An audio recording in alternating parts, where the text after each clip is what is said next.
হ্যাঁ, আসসালামু আলাইকুম প্রিয় দর্শক। দেন আমাদের গ্রাম এলাকায় একটা খাল আছে, কত সুন্দর একটা খাল। খালের ভিতরে অনেকগুলো বিয়াল দিয়া মানুষ ছোট ছোট মাছগুলারে ধরি খায়ালায়। তো আমাদের গ্রামে গতকালকে ম্যাজিস্ট্রেট আইসা সম্পূর্ণ সব বিয়ালগুলো কীভাবে ভাঙিয়া দিছে দেখেন। সব বিয়ালগুলো ভাঙিয়া লাইছে, একটা না খালি এরকম বহুত আছে।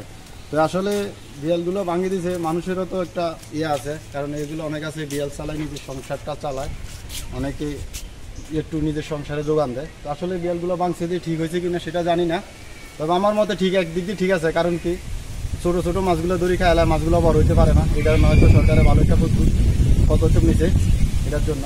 তো আসলে জানাবেন এই বিয়ালগুলোতে ভাঙছে কি আসলে কাজটা সঠিক করছে কি না, ভালো করছে। আর আমাদের গ্রাম বাংলার দৃশ্যগুলো একটু আপনাদের সামনে তুলে ধরি। দেখেন কত সুন্দর, দেখেন এইটা হলো গ্রাম বাংলার দৃশ্য।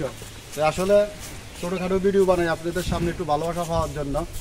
ভাই, ছোট্ট নতুন মানুষ, ভালো করে ভয়েস দিতে পারি না, তারপরেও যা পারে দিই, একটু ভালোবাসা দিবেন, আপনাদের পাশে একটু রাখবেন। হয়তো যদি ভবিষ্যতে কিছু করতে পারি, হয়তো নিজের এলাকার জন্য কিছু করতে চাই এই ফেসবুকের মাধ্যমে। তো সবাই ভালো থাকবেন, ভিডিওটা ভালো লাগলে অবশ্যই শেয়ার করে দিবেন, অন্যকে দেখার সুযোগ করে দিবেন। আর এই যে বিয়ালটা ভাঙছে, এটা কি ভালো করছে না খারাপ করছে অবশ্যই কমেন্টের মাধ্যমে সবাই একটু জানাবেন। সবাই ভালো থাকবেন, ধন্যবাদ।